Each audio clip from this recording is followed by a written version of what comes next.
Hello everyone, welcome to the channel. Sample paper को solve करने की सीरीज को हम कंटिन्यू करते हैं। ओके एवरीवन, थर्ड क्वेश्चन है ट्रू एंड फॉल्स। सॉल्व करते हैं। फर्स्ट क्वेश्चन बोला है that the function F is such that natural number given by F X is.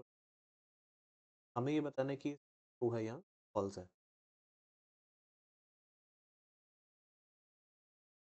आपको गिवन है सच दैट। अब यहाँ पे समझो, पहले तो ये जो फंक्शन है ये नेचुरल नंबर के सेट से सेट पर बनाया गया है। यानी कि जो डोमेन कोडोमेन है नेचुरल नंबर, और फंक्शन क्या है। अब हमको ये बताना है कि फंक्शन वन वन है। तो आप मैथमेटिकली भी समझ सकते हैं, आप अंडरस्टैंडिंग के बेसिस पे बता सकते हैं। प्रोसीजर क्या होता है वन वन चेक करने का, कि हम अज्यूम कर लेते हैं let X one comma X belong to natural number. दो वैल्यू ऐसी मान ली, जो हमारा डोमेन है नेचुरल नंबर में से हम दो नंबर उठा लिए। अगर मैं फंक्शन के अंदर पहली वैल्यू रखूँ और फंक्शन के अंदर दूसरी वैल्यू और उनको बराबर करूँ, तो फंक्शन की वैल्यू तभी बराबर आ सकती है जब दो वैल्यू बराबर हो। कहने का मतलब ये, दो अलग अलग वैल्यू के लिए अगर सेम वैल्यू आ जाए तो वो फंक्शन मैनी वन हो जाए। फॉर एग्जांपल, अगर हम एग्जांपल देखें F X is equal to X square, अगर इस फंक्शन के अंदर वन रखूँ तो वन का स्क्वायर वन आंसर आएगा। फंक्शन के अंदर माइनस वन रखूँ तो भी माइनस वन का स्क्वायर प्लस वन आएगा। यानी कि दो अलग अलग वैल्यूज़ के लिए फंक्शन का वैल्यू सेम आ रहा है, तो this is known as function. अब अगर ये मैनी वन का डेफिनेशन है तो वन वन का डेफिनेशन क्या हुआ, कि फंक्शन का वैल्यू सेम आ रहा है वो कभी पॉसिबल है जब वैल्यू भी सेम होनी चाहिए, अदरवाइज पॉसिबल ही नहीं है। तो मैंने क्या अज्यूम करा, let F X one equal to F X two. F X one मतलब फंक्शन के अंदर जहाँ पे भी एक्स है वहाँ एक्स वन रखो। Two X one equal to two X two कर जाएगा। क्या इम्प्लाई हो रहा है, it implies that X one equal to X two. यानी कि अगर हम ये अज्यूम कर रहे हैं कि फंक्शन की वैल्यू दो अलग अलग वैल्यू पे सेम आ रही है, पर हमें सॉल्व करने से क्या पता चल रहा है कि अरे ऐसा नहीं है, दोनों अलग अलग नंबर नहीं है, सेम ही नंबर है। यानी कि दो अलग अलग वैल्यूज़ के लिए कभी भी फंक्शन का वैल्यू सेम नहीं आएगा। That means this function is one one. एक वैल्यू के लिए एक ही आंसर मिलता है। ठीक है। अभी तो और आप कैसे समझ सकते हो, हम इस तरह से डायग्राम बना के भी समझ सकते हैं कि ये पहला सेट है नेचुरल नंबर, ये दूसरा सेट है नेचुरल नंबर, इन दोनों के बीच में कौन काम कर रहा है, फंक्शन। फंक्शन क्या क्या मतलब है, F X is equal to two X. तो नेचुरल नंबर में क्या क्या नंबर है, one two three and so on, ये नंबर होंगे, और यहाँ पे भी one two three and so on ऐसे नंबर होंगे। तो जब मैं वन पुट करूँगा तो टू इंटू वन तो आंसर कितना आएगा, टू आएगा। जब मैं टू पुट करूँगा तो आंसर कितना आएगा, फोर। थ्री पुट करूँगा तो आंसर कितना आएगा, सिक्स। यानी कि यहाँ पे एक वैल्यू के लिए वहाँ पे एक ही आंसर आ रहा है। यहाँ पे ऐसी भी दो वैल्यू, कोई भी दो वैल्यू नहीं है जिनके लिए सेम आंसर आ रहा है। That means this function is one one. वाला स्टेटमेंट क्या हो जाएगा, जाएगा। सेकंड स्टेटमेंट, सेकंड क्वेश्चन क्या कहता है, all the elements of a diagonal of an identity matrix are equal. Identity matrix क्या होता है, एक स्क्वायर मैट्रिक्स जिसके डायगोनल एंट्रीज वन हो। ऐसा स्क्वायर मैट्रिक्स जिसके डायगोनल एंट्रीज वन हो, बाकी सारे एंट्रीज जीरो हो, तो आइडेंटिटी मैट्रिक्स बोलते हैं। अब ये स्क्वायर मैट्रिक्स है तो टू बाई टू का हो सकता है, वन बाय वन का हो सकता है, थ्री बाय थ्री का हो सकता है, लेकिन सारे डायगोनल एंट्रीज क्या होंगे, वो इक्वल होंगे और वन भी होंगे। तो इक्वल तो है ही ना, ये स्टेटमेंट भी क्या हो जाएगा, ट्रू हो जाएगा। थर्ड स्टेटमेंट क्या बोला उनने, function given by F X is equal to mod X is continuous. ठीक है। अब कभी भी आपको फंक्शन कंटिन्यूस पूछे तो आपने सिंपल, ये ट्रू फॉल्स वाले क्वेश्चन में तो इतना कुछ सॉल्व करने की जरूरत नहीं है, आप सिंपली फंक्शन का ग्राफ याद करो, है ना। जो मेजर मेजर फंक्शंस हैं जैसे कि एक्स स्क्वायर हो गया, एक्स क्यूब हो गया, ऐसे फंक्शन के ग्राफ हमको पता होने चाहिए। मॉड एक्स हो गया, तो जो F X is equal to mod X होता है उसका ग्राफ किस तरह से बनता है, ग्राफ कुछ ऐसा दिखाई देता है। This is the graph of F X is equal to mod X. ठीक है। अब कंटिन्यूस है या नहीं हम ये कैसे चेक करते हैं, जो भी फंक्शन का आपका ग्राफ है कहीं पे उसमें ब्रेक आ रहा है क्या। अगर आप उस फंक्शन के ग्राफ को बिना अपना पेन लिफ्ट करे ड्रॉ कर सकते हो तो वो फंक्शन क्या होता है, तो वो फंक्शन होता है। तो आप देख सकते हो कि ये जो मॉड एक्स का ग्राफ है ये बिना पेन उठाए ड्रॉ कर सकता हूँ, कहीं भी ब्रेक नहीं आ रहा है, कहीं भी ये ग्राफ टूट नहीं रहा है, डिसकंटिन्यूस नहीं हो रहा है ना, इसलिए ये फंक्शन क्या है, कंटिन्यूस है। अब कई बच्चों को डाउट आ गया सर डिफरेंशियबल क्या होता है। डिफरेंशियबल आप ग्राफ से कैसे चेक करते हो कि उसमें कोई शार्प टर्न नहीं आना चाहिए, कॉर्नर शार्प एज नहीं आनी चाहिए। अब जैसे कि मॉड एक्स का फंक्शन है, तो ये जो फंक्शन है आपका y is equal to mod X, अगर आप इसको देखो कि ये कंटिन्यूस तो है, लेकिन यहाँ पे आप देख सकते हो कि इस पॉइंट पे यहाँ पे एक शार्प टर्न आया है, एक एज आ रही है, यानी कि यहाँ पे क्या हो जाएगा, यहाँ पे कंटिन्यूस तो है बट नॉट डिफरेंशियबल, और ये डिफरेंशियबल नहीं है। ठीक है, तो ये आपका डाउट क्लियर कर दिया मैंने कि अगर आपको डाउट है डिफरेंशियबिलिटी पे, तो हाँ x इक्वल टू जीरो पे ये कंटिन्यूस तो होगा लेकिन डिफरेंशियबल नहीं होगा, बाकी हर जगह कंटिन्यूस और डिफरेंशियबल भी है। ठीक है, तो इट इज कंटिन्यूस, हाँ ये तो सही बात है कि ये कंटिन्यूस है। डिफरेंशियबल भी होता है except for x equal to zero, केवल x इक्वल टू जीरो पे डिफरेंशियबल नहीं है, बाकी डिफरेंशियबल भी होता है। ठीक है, next question, principal value of cot inverse root three is 3 pi by 6।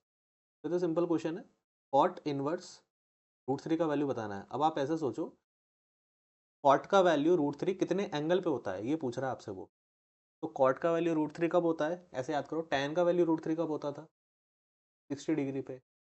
तो कॉट का वैल्यू रूट थ्री कब होगा, कॉट क्या होता है, टैन का उल्टा, तो टैन का वैल्यू 1/√3 सोचो, अगर आप भूल जाते हो तो।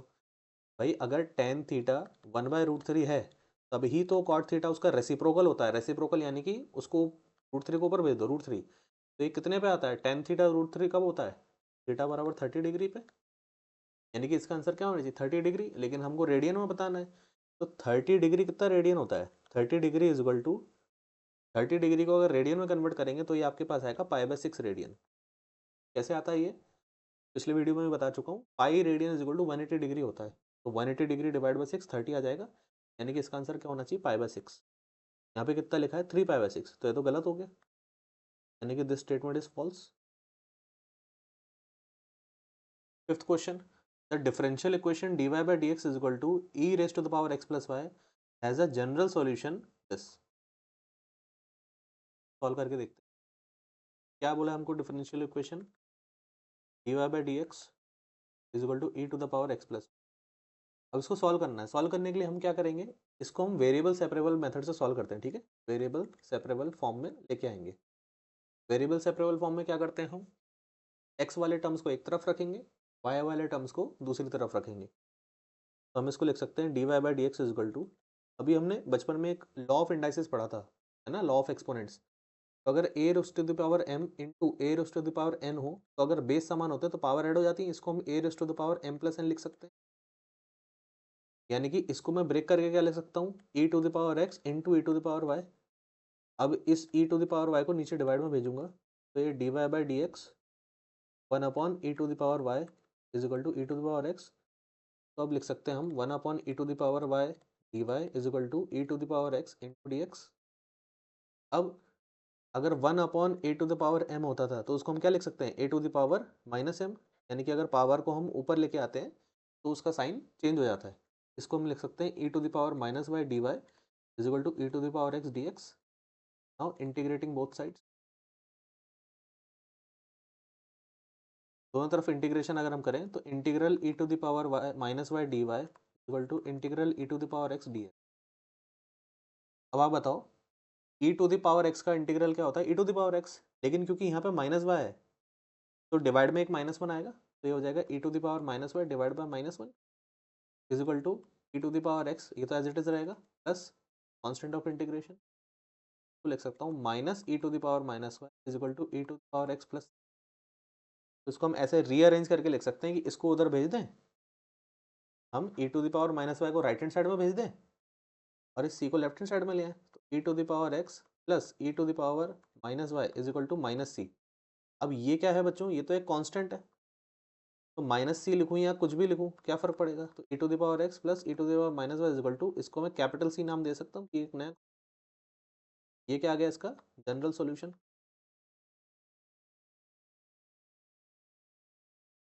इज दिस फाइन, हाँ भाई ये, तो ये स्टेटमेंट भी। अब last question, the number of arbitrary constants present in the general solution of a differential equation of order 4 is 4। तो ये तो बेसिक थ्योरम है, आपकी स्टेटमेंट है जो आपको याद होनी चाहिए कि डिफरेंशियल इक्वेशन का जितना ऑर्डर होता है, अगर उसका हम जनरल सॉल्यूशन लिखेंगे तो उतने ही आर्बिटरी कांस्टेंट आते हैं। या फिर उल्टा भी सत्य है कि आपके जनरल सॉल्यूशन में जितने आर्बिटरी कांस्टेंट हैं, आपका डिफरेंशियल इक्वेशन का ऑर्डर उतना ही होगा। ठीक है, तो अगर ऑर्डर 4 का डिफरेंशियल इक्वेशन है तो उसमें 4 आर्बिटरी कांस्टेंट हो गए, यानी ये this fine everyone. I hope ये ट्रू और फॉल्स वाले सारे क्वेश्चन क्लियर हैं। ओके, अब हमारा जो नेक्स्ट क्वेश्चन होगा that is match the following. अब ये जो मैच द फॉलोइंग है ना, ये एक्टिविटी आप खुद कर सकते हो क्योंकि दीज आर डायरेक्ट फॉर्मूलाज है ना, इनको आप खुद सॉल्व कर सकते हो। आपने केवल अपनी बुक ओपन करके सारे फॉर्मूलाज को मैच करना है। ठीक है, एक बार इस एक्टिविटी को करना, लास्ट में जब सारे क्वेश्चन एक बार सॉल्व हो जाएंगे तो मैं इसका सही आंसर आपको तब बता दूंगा। पर this is something which you can do on your own. आपने केवल बुक ओपन करके, इसी बहाने बुक ओपन करोगे, रिवाइज करोगे, है ना, अच्छा रहेगा।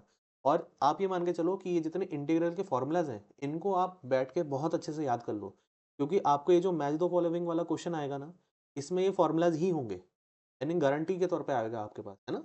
ये 7 मैच द फॉलोइंग आपको मिलेंगे ही मिलेंगे एग्जाम में। तो आई होप आप ये फॉर्मूलाज याद करोगे। ठीक है, you have to remember all the formulas,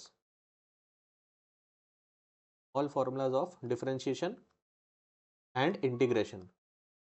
differentiation और इंटीग्रेशन के सारे फॉर्मूलाज को याद करना। Okay, moving on to the next question. अब फाइनल क्वेश्चन है आपका ये 1 मार्कर वाला, इसमें हमको 1 वर्ड में आंसर लिखना है। तो हमें पूरा सॉल्यूशन करके नहीं दिखाना है, केवल हमको 1 वर्ड में इसका आंसर लिखना है, राइट। अब इस क्वेश्चन को हम जो है नेक्स्ट वीडियो में सॉल्व करते हैं। ओके एवरीवन, तो आई होप अभी तक जो हमने क्वेश्चन सॉल्व करें वो आपको समझ में, तो उनको सॉल्व कीजिए, प्रैक्टिस कीजिए, and in next video will solve this question number 5। और इस सीरीज को हम कंटिन्यू रखेंगे। इसके बाद हमारे जो 2 मार्कर क्वेश्चन है, 3 मार्कर क्वेश्चन है और जो 4 मार्क्स के क्वेश्चन है, उनको भी हम आगे। Okay everyone, thanks for watching, keep studying, see you in the next. Thank you.